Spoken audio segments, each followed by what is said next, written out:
Jadi orang yang tidur saat berpuasa itu tidak membatalkan puasa apabila hukum puasa bagi wanita haid dan nifas itu jelas hukumnya haram.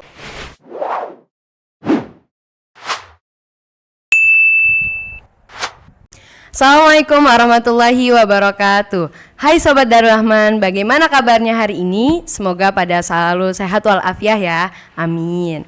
Oke, kembali lagi pada acara Darul Rahman Talk Show spesial Ramadan. Nah, pada episode kali ini kita ngebahas tentang akhwat puasa dan ketentuannya.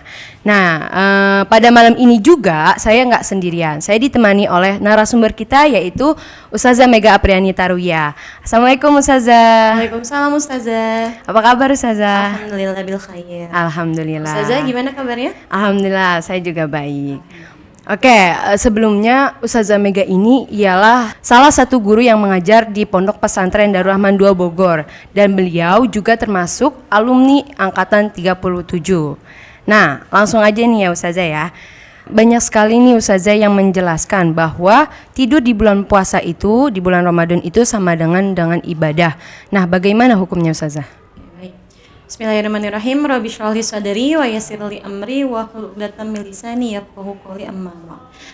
Sebelumnya saya ingin ucapkan terima kasih kepada tim DR Media yang sudah memberikan kesempatan untuk saya datang ke sini.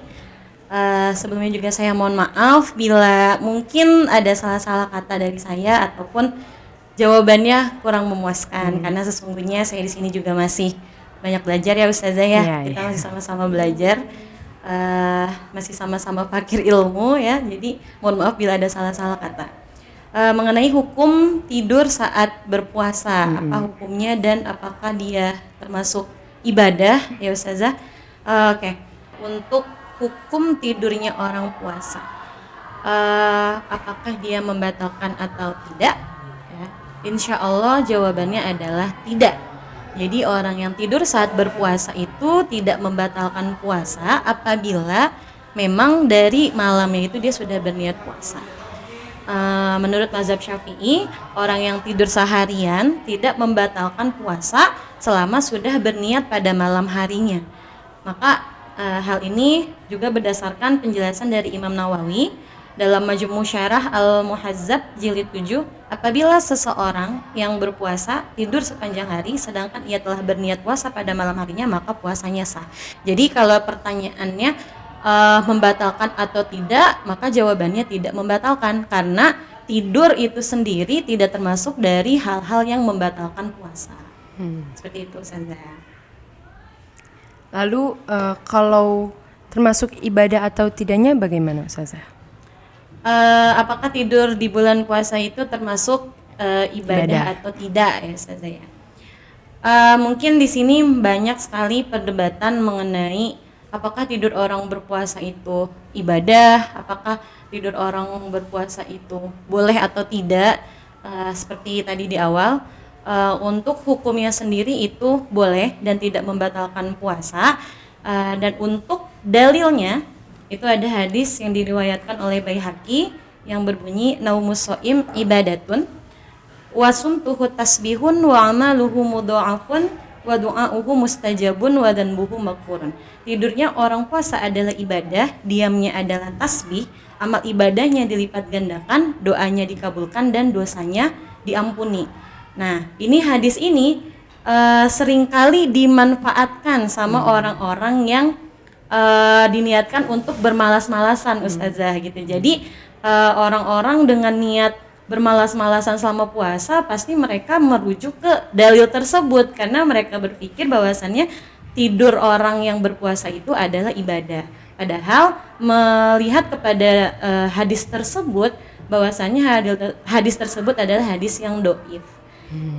Dari Baihaqi sendiri pun mengatakan dalam kitab Syu'abul Iman bahwasannya Ma'ruf bin Hasan dan Sulaiman bin Amr An-Nakhai itu adalah perawi yang lemah. Jadi kategori hadis tersebut adalah hadis yang dhaif atau hadis yang lemah, sehingga hadis ini tidak bisa kita jadikan patokan selama bulan puasa gitu. Nah, tidur itu mungkin bisa kita niatkan menjadi fadhailul amal, yang mana bisa mendapatkan pahala apabila diniatkan untuk ketika bangunnya itu kita bisa lebih semangat lagi untuk beribadah. Mungkin dengan tidurnya kita, ketika bangun kita akan lebih semangat untuk sholat, melaksanakan mengaji, ya kan, membaca Al-Quran gitu. Atau juga diniatkan untuk menghindari dari kemaksiatan-kemaksiatan yang bisa menggugurkan pahala puasa kita. Gitu. Jadi insya Allah jika memang kita meniatkan sebagai fadhilul amal, insya Allah tidur tersebut adalah ibadah dari puasa kita. Dengan catatan tidak meninggalkan ibadah-ibadah yang lainnya, seperti itu Ustazah. Seperti ibadah sholat gitu ya. Betul, jangan sampai karena kita beranggapan kita menjadikan hadis ini patokan kalau tidurnya orang puasa itu adalah ibadah. Maka kita meninggalkan ibadah-ibadah yang lainnya. Kita kita tidur terus. Iya, gitu. kita jadi tidur terus ya kan. Jadi nggak sholat zuhur, nggak sholat asar ya kan, dari pagi sampai sore tuh, sampai bangun-bangun udah buka puasa gitu ya.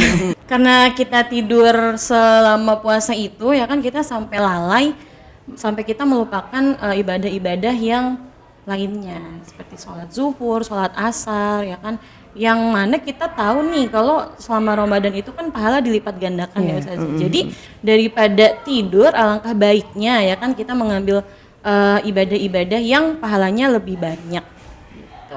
Berarti sebenarnya dalil tersebut itu doif, tapi kita bisa mengambil kebaikan dari dalil tersebut gitu. Betul. Jadi walaupun hadis tersebut doif ya kan, tapi masih ada sisi positifnya yang bisa kita ambil. Dan juga innama amalu binniyat ya Ustazah ya. Benar. Segala pekerjaan itu, segala amal itu kan tergantung niatnya. Kalau misalkan memang kita tidur itu dengan niat untuk lebih semangat lagi untuk melakukan ibadah-ibadah yang lainnya, dan juga dengan niat untuk menghindari maksiat-maksiat, misalkan daripada kita bangun gitu kan tapi ternyata hanya mengerjakan maksiat-maksiat, gibah atau maksiat-maksiat yang lainnya ya kan, ngomongin orang gitu. Jadi ya lebih baik tidur. Oke, ke pertanyaan selanjutnya nih Ustazah. Kan kita ngebahas tentang perempuan. Nah, bagaimana nih Ustazah hukum bagi wanita haid dan termasuk nifas di bulan Ramadan? Hukum untuk wanita haid dan nifas dalam melaksanakan puasa. Hukum puasa bagi wanita haid dan nifas itu jelas hukumnya haram. Wanita haid dan wanita yang sedang nifas dilarang untuk melaksanakan puasa. Ya. Sebagaimana dalam matan takrib dikatakan yahrumu bil haidi wan nifasi samaniyatu asya, as-salatu was-shaumu wa qiraatul Qur'an wa massul mushaf wa hamluhu wa dukhulul masjid wa tawaf wal wat'u wal istimta'u bima baina surah wa rukbah. Jadi dari 8 keharaman wanita haid dan nifas, salah satu diantaranya adalah puasa.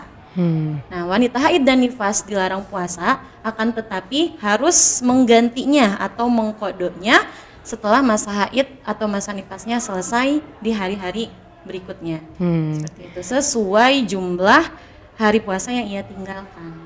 Kalau misalkan mereka tidak diperbolehkan untuk puasa nih Ustazah, berarti apa aja amalan-amalan yang diperbolehkan oleh wanita haid di bulan Ramadan? Baik, jadi amalan-amalan yang bisa dilakukan sama wanita yang sedang menjalani masa haid ataupun nifas, diantaranya yaitu menuntut ilmu. Ya, menuntut ilmu kan kita semua sama-sama tahu ya. Utlubul ilma minal mahdi ilal lahdi, dari buayan sampai ke liang lahat. Jadi mau kita sedang haid ataupun tidak, menuntut ilmu itu hukumnya tetap wajib. Gitu ya. Jadi bagi siapapun menuntut ilmu itu wajib. Nah, daripada kita tidak melakukan kegiatan-kegiatan yang bermanfaat, alangkah baiknya ya kan bagi wanita yang sedang haid atau nifas di bulan puasa bisa dengan menuntut ilmu atau datang ke majelis-majelis ilmu Ustazah. Insya Allah dengan begitu kita akan mendapatkan ilmu yang bermanfaat. Dan selain itu juga harus memperbanyak zikir dan memperbanyak istighfar, dan bisa juga mendengarkan lantunan ayat-ayat suci Al-Quran. Kemudian bisa juga bersedekah, memperbanyak sholawat sebagaimana ayat Al-Quran, Sebagaimana Allah berfirman dalam surat Al-Ahzab ayat 56, "Innallaha wa malaikatahu yusholluna 'alan nabi ya ayyuhalladzina amanu shollu 'alaihi wa sallimu taslima." Sesungguhnya Allah dan para malaikatnya bersolawat untuk Nabi. Wahai orang-orang yang beriman, bersolawatlah kamu untuk Nabi dan ucapkanlah salam dengan penuh penghormatan kepadanya. Jadi bagi wanita yang sedang menjalani masa haid atau nifas, itu dianjurkan untuk memperbanyak sholawat. Karena Allah sendiri berfirman untuk kita, orang-orang yang beriman, untuk memperbanyak sholawat kepada Nabi. Dan juga bagi wanita yang haid bisa memberikan makan kepada orang-orang yang sedang berpuasa atau bersedekah. Oh, bersedekah ya. Iya.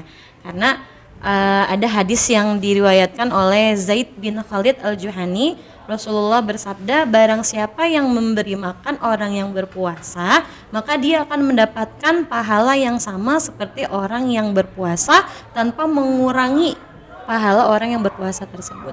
Jadi bagi wanita haid, jika ingin melakukan hal-hal yang positif yang insya Allah mendapatkan pahala, maka dianjurkan untuk memberikan makan orang-orang yang berpuasa, karena pahalanya sama dengan orang yang melakukan puasa. Masya Allah. Berarti Masya Allah. kita sebenarnya bagi wanita haid itu banyak sekali amalan-amalan yang bisa dilakukan walaupun dia nggak berpuasa. Iya, Dan insya Allah pahalanya juga sama dengan orang yang berpuasa ya Ustazah. Karena memang bulan Ramadan ini bulan yang penuh berkah, bulan yang dirahmati Allah. Insya Allah segala amalan-amalan yang baik, amalan-amalan yang positif, pahalanya akan dilipat gandakan sama Allah. Kayak Ustazah, karena lagi ngebahas tentang haid juga nih. Nah, tadi bagi wanita yang haid di bulan Ramadan itu wajib menggantinya sebanyak masa haidnya ya Ustazah. Nah, gimana nih kalau kita mempunyai hutang puasa dan belum menggantinya sampai Ramadan berikutnya? Jadi puasanya dia udah keburu, belum dia ganti sampai habis, tapi udah masuk ke Ramadan selanjutnya. Nah, itu gimana Ustazah hukumnya? Baik, jadi bagi orang yang mempunyai Qada puasa lalu masih belum lunas ya, masih belum selesai sampai ketemu Ramadan selanjutnya, yaitu cara menggantinya adalah yang pertama masih harus tetap mengqadha ya, berpuasa sesuai jumlah yang ia tinggalkan yang belum selesai gitu kan. Kemudian dia juga harus membayar fidyah atau denda gitu. Nah, dendanya itu yaitu dengan memberi makan satu orang fakir miskin untuk setiap hari sejumlah hari puasa yang ia tinggalkan. Jadi misalkan dia punya hutang di Ramadan tahun lalu misalkan 7 hari, karena biasanya kan pada umumnya orang yang haid itu 7 hari. Tapi ternyata belum selesai sampai ketemu Ramadan berikutnya, atau misalkan sisa 3 hari lah hutangnya itu belum selesai, maka dia harus tetap mengqadha 3 hari itu yang belum selesai setelah Ramadan ini, setelah Ramadan berikutnya ini selesai ya kan. Kemudian dia juga harus membayar fidyah sebanyak, memberi makan satu orang fakir miskin sebanyak hari yang ia tinggalkan. Kalau misalkan dia tinggalin 3 hari, berarti dia wajib memberikan makan fakir miskin itu selama 3 hari gitu. Nah, untuk jumlah fidyahnya tersebut itu harus dibayarkan sebanyak 1 mud gandum. Nah, 1 mud gandum itu kira-kira tuh 6 ons atau 675 gram, atau kalau di kilogramnya itu sekitar 0,75 kilogram. Apa itu wajib dengan gandum atau bisa dengan makanan yang lainnya? Bisa dengan bahan pokok lainnya, karena kalau di negara kita itu kan makanan pokoknya Beras. nasi ya, maka bisa ganti dengan beras. Oh, berarti tergantung makanan pokok di negara tersebut ya Ustazah. Betul. Atau juga bisa diganti dengan uang sejumlah dengan 1 kali makan fakir miskin tersebut. Nah, kan kita lagi ngebahas tentang wanita haid nih Ustazah. Nah, wanita haid itu di bulan Ramadan itu berarti dia wajib menggantinya ketika bulan Ramadan itu selesai. Nah, kalau misalkan bagaimana hukumnya jika kita mempunyai hutang puasa dan belum menggantinya sampai Ramadan berikutnya, itu bagaimana Ustazah? Oh, jadi dia punya hutang di Ramadan tahun lalu, tapi ketemu sampai Ramadan tahun ini tuh hutangnya masih belum lunas gitu. Iya. Oke, baik. Jadi kalau untuk seseorang yang masih mempunyai kodo sampai bertemu Ramadan berikutnya, ya kan, kodonya belum selesai, hutang puasanya belum lunas, maka ia harus tetap mengganti sesuai hari yang yang ia tinggalkan yang belum selesai itu. Dan dia juga wajib untuk membayar fidyah atau membayar denda. Membayar fidyahnya itu yaitu dengan memberi makan satu orang fakir miskin sesuai dengan jumlah hari puasa yang ia tinggalkan atau yang belum lunas itu. Jadi kalau misalkan ia punya hutang 7 hari, 4 harinya sudah dia ganti, berarti kan sisa 3 hari ya Ustazah. Maka dia wajib membayar satu orang fakir miskin itu selama 3 hari. Untuk bayar fidyahnya bagaimana Ustazah? Kalau untuk jumlah fidyahnya itu sebanyak 1 mud gandum atau dikira-kira sekitar 675 gram atau 6 ons atau 0,75 kilogram, atau kalau bisa dikira-kirakan juga dengan 2 telapak tangan nih ketika kita sedang berdoa ya kan, itu bisa dikira-kira segitu banyaknya. Itu hanya dengan gandum, apa tidak bisa dengan makanan lain? Kalau untuk bahan pokoknya itu bisa dengan bahan pokoknya lain sesuai dengan adat istiadat atau kebiasaan di negara tersebut. Oh, berarti semacam kayak makanan pokoknya gitu ya Ustazah. Ya. Berarti bisa juga kalau di Indonesia diganti dengan beras atau nasi ya Ustazah. Ya, karena di Indonesia ini kan makanan pokoknya beras ya, maka untuk memberi makan satu orang fakir miskin itu kita membayarnya dengan 1 mud beras. Atau bisa juga dengan uang sesuai sama 1 kali memberi makan satu fakir miskin itu. Dan yang ketiga, dia harus bertaubat karena telah lalai, ya kan, karena dia tidak melaksanakan atau tidak melunasi puasa yang ia tinggalkan tersebut, maka ia dianjurkan untuk bertaubat. Oke, mungkin untuk talk show episode kali ini cukup sampai sini ya Ustazah ya.